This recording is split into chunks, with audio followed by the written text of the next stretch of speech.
You ever have a moment where your whole life shifts in one sentence? Mine was, the will's been read.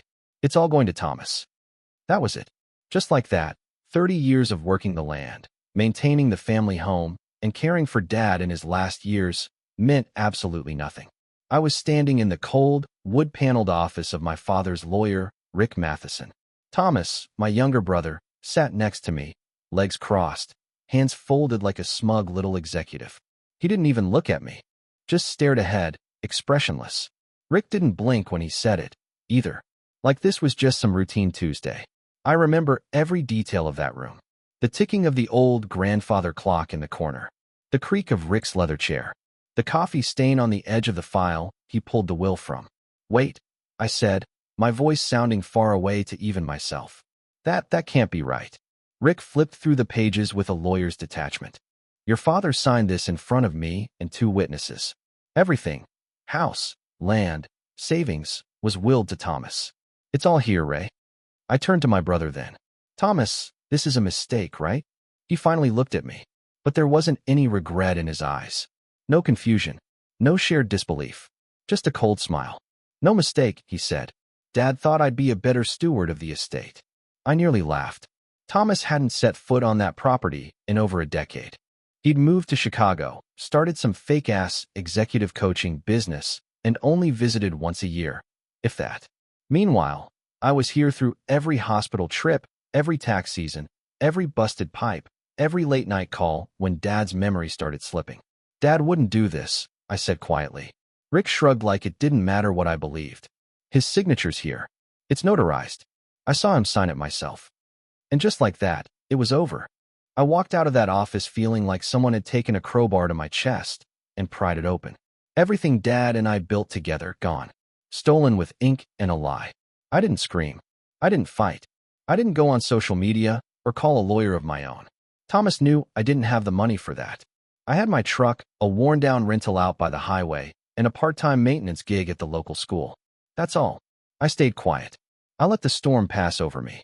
That night, I went back to the farmhouse one last time. The locks had already been changed. Thomas didn't even wait a full day. I sat in my truck, staring at the front porch where Dad used to drink his morning coffee, where we used to sit together in silence, watching the sun come up over the east field.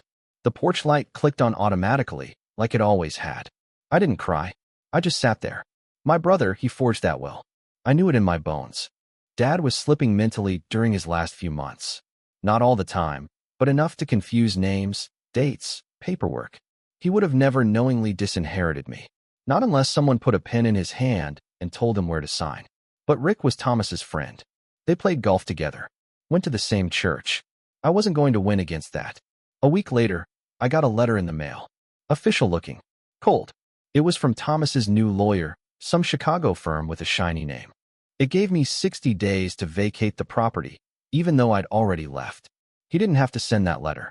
He just wanted to twist the knife. Word spread through town pretty fast. Small town like this, you can't hide that kind of thing. Some people were sympathetic, quiet nods at the gas station, a few murmured apologies. Others, they just avoided eye contact. Thomas had already started showing up at the local Rotary Club meetings, donating to the school fundraisers, trying to play the good son coming home to honor his father's legacy. And people were eating it up. Me? I rented a room over Dale's auto repair and kept my head down. Took whatever work I could find. Fixed gutters, patched drywall, mowed lawns. Anything to keep busy. One day, I walked past a group of teenagers at the diner. I overheard one of them, some senior from the high school, say, "Isn't that the guy who got kicked off his own farm?" I didn't turn around. I just walked on. That's when it really hit me. I hadn't just lost the land. I'd lost my place in this town. The worst part wasn't the money. It wasn't even the house. It was the principle, the silence. The fact that Thomas was being rewarded for what he did, treated like some returning hero, while I was left looking like a fool who'd somehow deserved to be cut out of my own bloodline. It felt like I'd died, but somehow kept breathing. And yet, I said nothing. I didn't confront Thomas. Didn't call him. Didn't try to win anyone over. I just worked, nodded when people spoke to me, and went home to my small, drafty room above a garage. But something had settled inside me. Not rage. Not yet. Just observation. I started watching. How Thomas talked. Who he charmed. how he worked a room. He'd bring his kids to the town parades, Miles and Carter, both in their teens now. Clean-cut, well-behaved, always on their phones. Thomas bragged about them constantly, called them his legacy. And that's when I knew. It wasn't the land that mattered most to my brother. It wasn't even the money. It was the image, the reputation, the illusion that he was a self-made man, a family man, a good man. That was his weakness. And weaknesses have a way of unraveling. I never talked to Thomas again after that day in Rick's office. He didn't reach out either, which wasn't surprising. The way he looked at me then, like I was a problem already solved, made it clear he didn't see me as his brother anymore. I think he saw me more like a loose end, something that needed to be swept aside quietly. He probably figured I'd drift off, maybe move to another state, maybe drink myself stupid, maybe disappear completely. Instead, I stayed in town and kept to myself, which probably unsettled him more than if I'd screamed at him or taken him to court. I didn't give him a reaction, and that, I think, is what made him nervous. Because the one thing Thomas never learned to handle was silence. I kept working. Every morning I got up before sunrise and walked down the stairs from the little room above Dale's shop and got to whatever job I had lined up that day. I fixed cracked siding for old ladies who paid in cash and hand-me-down tools, cleaned out moldy garages for guys who barely said thank you, and mowed lawns for people who probably thought I was some kind of washed-up drifter.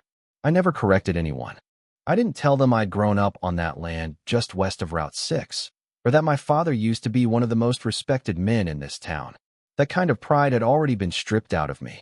Sometimes I'd pass by the old farmhouse on my way to a job and see Thomas out front, walking around with one of those Bluetooth earpieces jammed in his ear, acting like he was on some high-stakes conference call even though he wasn't talking to anybody.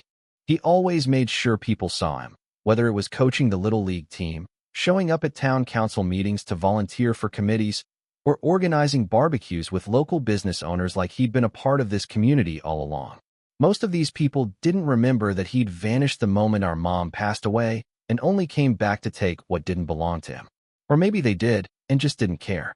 Either way, Thomas was smart enough to give them what they liked: free beer, polished speeches, a clean shirt, and some practice smiles.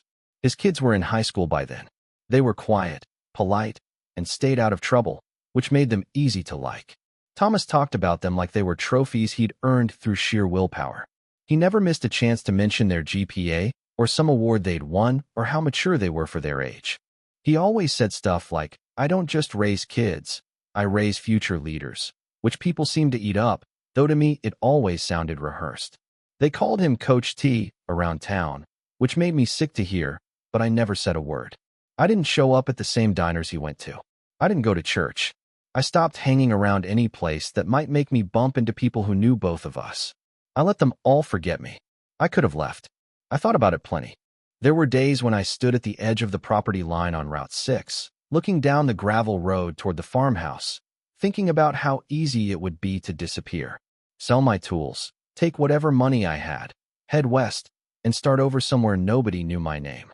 But I stayed, not out of pride or some need to win, but because I wanted to understand. I wanted to watch him. Not stalk him, not spy, just watch. I wanted to see what he did with it all. The land, the house, the community, the legacy. I wanted to see how long he could carry the lie. So I kept working. I took jobs that didn't require me to talk much. I kept my head down and lived small. I read a lot. Books on estate law, handwriting analysis, local tax records. I didn't tell anyone what I was reading. I just nodded when folks asked how I was doing and said I was keeping busy. Some people thought I was still grieving. Others thought I was bitter. A few probably thought I'd finally lost it. That was fine. I didn't need anyone to understand me. I wasn't looking for sympathy. One night, maybe a year after everything happened, I saw Thomas at the high school auditorium. I was there fixing a broken projector mount in the back of the hall. He didn't see me. He was on stage for some scholarship event, giving a little speech about values and family and responsibility. He used the phrase, "carrying on tradition," at least 3 times. People clapped like they were watching a politician. His boys sat in the front row, straight-backed and wide-eyed, like they were watching a man who could do no wrong. I stood in the shadows near the back exit, holding a screwdriver in my hand, and realized something important. Thomas didn't care about the land. He didn't care about the money. What he really wanted was the story. He wanted to be seen as a pillar of the town, The kind of man people pointed to and said, "That's someone who built something out of nothing." He needed people to believe he was honest, noble, respected. That was the real inheritance he wanted. And once I understood that, I knew what mattered most to him. So I kept doing what I'd been doing. I let him have the spotlight. I nodded politely when people mentioned his name. I showed no bitterness, no anger, no signs that anything had ever gone wrong between us. That was important. People needed to believe that I had let it go, that I was nothing more than a man who had been quietly left behind. And I made sure I stayed close enough to hear the cracks forming. Because the thing about a man who builds everything on image is that he'll do just about anything to protect it. All I had to do was wait for him to show me where to dig. It was subtle at first, too small for anyone else to notice, but I was watching carefully. Thomas liked to keep everything in control. His life, his kids, the way people talked about him. But control is a fragile thing, especially when it depends on lies that never got challenged. That's the thing about truth. It doesn't go away just because you bury it. It waits. And when it comes back, it doesn't knock. The first time I noticed something shift, it was at the grocery store. I was restocking the shelves part-time in the evenings just to pick up extra cash. Thomas came in with Carter, his younger son. Carter was about 16, always quiet, polite to a fault. They were walking down the canned goods aisle when Thomas put his hand on Carter's shoulder and said something. I couldn't hear it, but whatever it was, Carter pulled away like he'd been stung. Thomas laughed it off, but there was a stiffness between them that wasn't there before. I saw Carter glance at him sideways, like he wasn't sure who he was standing next to. 2 weeks later, I saw Miles, his older boy, riding his bike near the school after dark. Not in trouble, not doing anything wrong, but alone, riding circles in the parking lot, hoodie pulled up, earbuds in. When I nodded to him as I passed, he froze like I'd caught him doing something he wasn't supposed to. That surprised me. Kids that age don't usually freeze up when a guy like me walks by. Especially not a man they've only ever known as their quiet uncle who never caused a scene. It was like he recognized something in me, something he wasn't supposed to be near.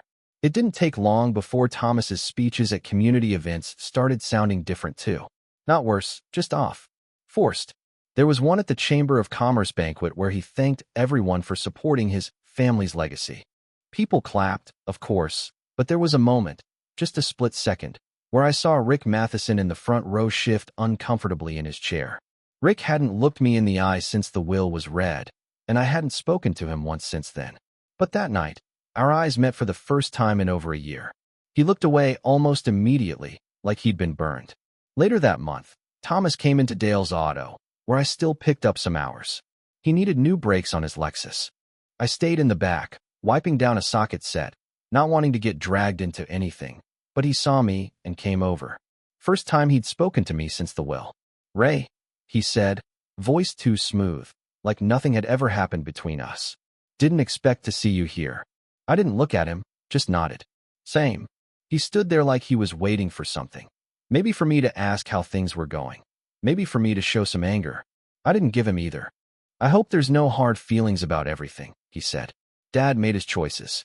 I know it must have been hard on you." I finally looked at him. Wasn't my choice to make. He paused.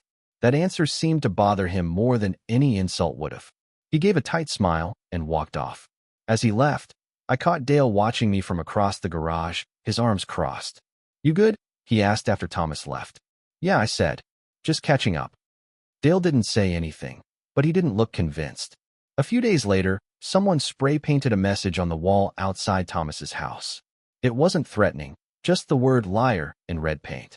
Thomas had it covered up by noon and never mentioned it in public. But I heard from someone who worked the night shift at the gas station that he showed up at 2 in the morning, pacing around with a flashlight, checking every camera, every angle, breathing hard like he'd seen a ghost. Then came the story at the school. Carter got caught using his phone during a test. When the teacher looked at the screen, he saw Carter messaging someone, asking for the answers. It was a stupid mistake, but the way Thomas handled it was what stuck with people. He showed up furious, not at Carter, but at the teacher. Demanded to see the principal, tried to get the teacher reprimanded for overstepping. He spun it like Carter was being targeted unfairly, like this was some kind of personal attack. Most parents would have grounded the kid or let the punishment stand. Thomas turned it into a PR problem. A few teachers started whispering after that. Parents too. I didn't say a word to anyone. By the end of that year, I'd heard from 3 different people that Thomas was talking to a lawyer again. Not about me, at least not directly, but about potential liability issues and slander risks. He'd never had a reputation for paranoia before. Now he was calling meetings at the Rotary Club just to remind people to be careful what they repeat. There was one night, late in the fall, when I stopped by the cemetery. I hadn't been there in months.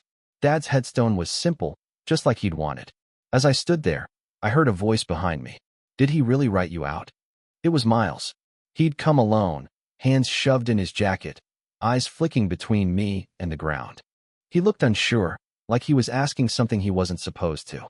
Why do you ask? I said. He didn't answer at first, just stared at the headstone.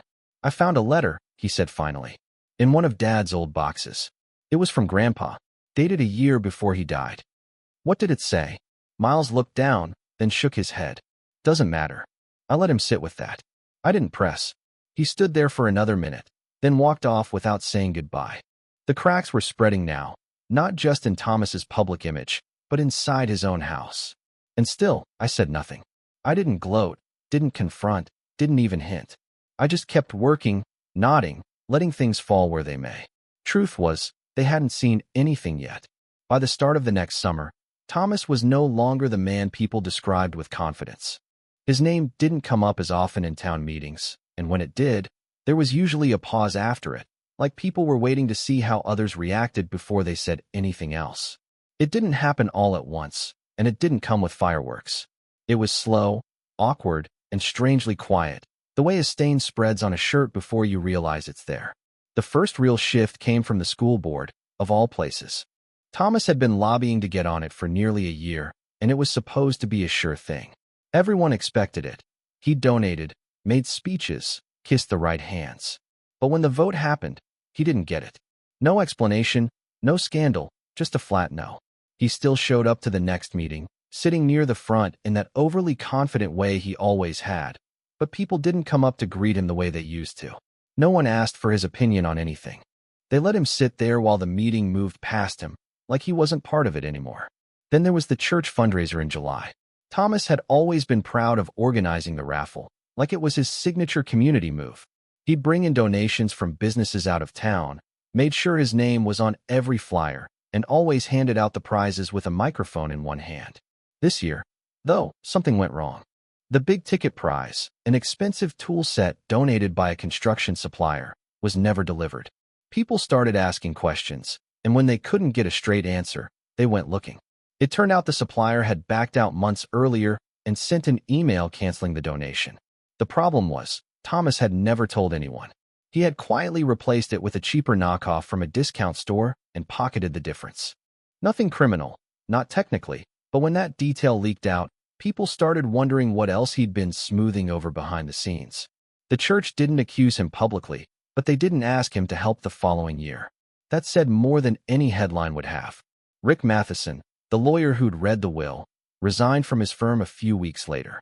It wasn't a dramatic exit, just a small announcement in the local paper and a quiet removal of his name from the sign outside his old office. Nobody connected the timing except maybe a few people who paid close attention, but he was gone. Some said he moved to Ohio to be near family. Others said he just couldn't handle the pressure anymore. I didn't see him leave. I didn't say goodbye. I didn't need to. At home, Thomas was having a harder time keeping the family image together. I never talked to his wife, but I heard things. You do in towns like this, especially if you work in people's homes. One woman told me Thomas had started skipping family dinners, said he was working late, more often even though no one could say what that work was. Another said she saw Carter yelling in the parking lot after school one day, throwing his backpack into the side of the car so hard it left a dent. Miles, who used to be top of his class, didn't even show up for his honor roll photo. His name wasn't in the program. The guidance counselor told someone he'd asked to be removed. Said he didn't want his family name printed in the newsletter. That kind of thing doesn't make headlines, but it spreads. I'd walk into stores, and people who used to brag about knowing Thomas suddenly had other things to talk about. The bank teller who once complimented him on his professional polish now rolled her eyes when his name came up. One of the coaches at the high school said he wasn't committed enough to continue helping with the team. The little smiles, the polite nods, the easy respect, those things dried up. Not because anyone launched a campaign against him, but because people started looking closer. When someone's whole life is built on the impression they make, even the smallest questions can be devastating. You don't need to scream accusations when silence can do the job better. One afternoon in late September, Thomas showed up at Dale's auto again. This time, he wasn't pretending to be friendly. He came in sharp, pacing, asking if we'd seen anything suspicious near his property. Said someone had been messing with his mail. He didn't accuse me directly, but he looked at me the whole time he said it, and his tone wasn't casual. I told him I hadn't seen anything. He kept pressing, asking if anyone around town had been saying things about his family. Dale stepped in before I had to answer again. Told him we were busy and maybe he should call the sheriff if he had a problem. Thomas left without saying thank you. That same week, I heard from someone at the school that Carter had been suspended. Nothing violent, just some vandalism in the bathroom, but it came with a mandatory meeting and a note home. Thomas showed up furious, demanded the suspension be removed from his record. The vice principal stood firm. Said rules were rules, and favoritism wasn't going to fix anything. That was when Thomas reportedly said, "You don't understand who you're dealing with." Apparently, the room went completely quiet after that. That kind of sentence doesn't land well in a small town. I kept my routine the same. Worked during the day, read in the evenings, paid my rent on time. People noticed I hadn't left town. A few even asked me why I stayed. I always gave the same answer. It's home. I never talked about my brother. I never brought up the will. I never asked anyone to take sides. I just let time keep moving. Let people draw their own conclusions. That's the thing. If you let people sit with their own doubts long enough, they'll start connecting dots you never had to draw for them. Thomas wasn't the same man he was a year ago, and everybody could see it. His voice didn't carry the same weight. His handshakes didn't land with the same confidence. The eyes that used to follow him now looked past him. He hadn't lost everything, not yet. But he was getting close, and all I had to do was wait. It happened a few weeks after Thanksgiving. Thomas showed up uninvited at the garage, looking like he hadn't slept. He came straight into the back, past Dale, past the signs, like he owned the place. His eyes were bloodshot, tie loose, dress shirt wrinkled in a way that said he hadn't gone home last night. He didn't speak right away, just stood in front of me while I finished wiping oil off a pair of pliers. When I finally looked up, he just said, "We need to talk." I followed him outside, not because I owed him anything, but because I wanted to see how far he'd fallen. He leaned on the hood of his car, crossed his arms like he was trying to regain control, but his voice cracked a little when he spoke again. "You've been talking to my kids." I didn't respond. I didn't nod. I just waited. "You think I don't notice when people start looking at me different?" he said. "Carter won't speak to me. Miles moved into the dorm early even though the semester hasn't started. Liz won't look me in the eye at dinner. And half the town suddenly thinks I'm some kind of scam artist." "You seem surprised," I said, calm as ever. He pushed off the car, paced a few steps, then turned back. "You did something. I don't know what yet, but I know it's you." I let a moment pass. Then I shrugged. "You're giving me too much credit." But I knew exactly what I'd done. I just never needed to say it until now. The letter Miles found in the attic. It was real. I put it there. The signature matched my father's true handwriting, not the cleaned-up, too-perfect scrawl that Thomas and Rick had filed in probate.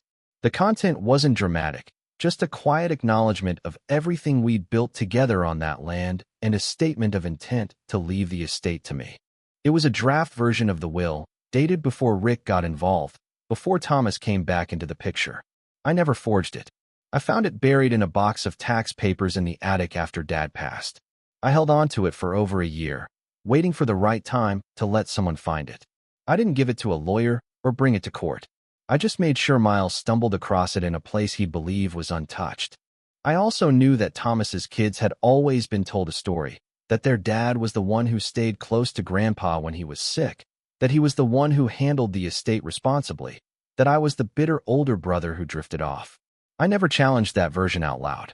I didn't need to. I just made sure to be nearby, silent and consistent, while the contradictions revealed themselves naturally.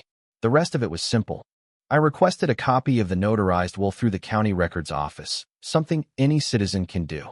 I circled a date that didn't line up with Dad's hospitalization records and left it in a stack of mail at the local library, somewhere I knew Carter volunteered once a week. It took 2 weeks for that paper to end up back in Thomas's hands, and by then, the conversation had already started without him. Rick Matheson's exit? I didn't force that either. I just mailed an anonymous copy of a signed affidavit from the nurse who cared for Dad during his last week. She'd written down that Dad hadn't spoken coherently for days before his death. It wasn't a legal bombshell, just enough to plant a seed in Rick's conscience. Or maybe his fear. Either way, he ran. As for the vandalism on Thomas's property, the whispers in town, the missing fundraiser prize, I never touched any of that directly. But I knew people were watching him more closely, and people watching tend to see things they'd otherwise ignore. When someone like Thomas starts slipping, folks don't rush to catch him. They just step out of the way. I gave everything to this town, Thomas said now, voice sharp and dry. I gave my time, my money. I tried to be what Dad wanted. No, I said quietly. You tried to look like what Dad wanted. He stared at me, jaw clenched, chest rising and falling. You think you won? I shook my head. There was nothing to win. He wanted a fight, a confession, something he could point to and say, see, he's the villain after all. But I didn't give him that. I just stood there, steady, while he slowly unraveled in front of me. He didn't get it yet, probably never would, that the worst thing I did to him was make him face who he really was without saying a single word. He left without slamming the door, without another threat, just got into his car and drove off. I watched the dust rise from his tires as he disappeared down the road. That was the last time we spoke. Later that month, I got a letter in the mail. It was from Miles. Handwritten. All it said was, "Thank you. I understand now." I folded it neatly, placed it in a drawer, and didn't respond. The farmhouse still stands. It's quiet now. The family doesn't live there full-time anymore. I heard Thomas rented it out to a couple from out of town. I drive past it sometimes on the way to work, and I see the lights on, a car in the driveway, new paint on the shutters. None of it bothers me. The land doesn't carry his name anymore.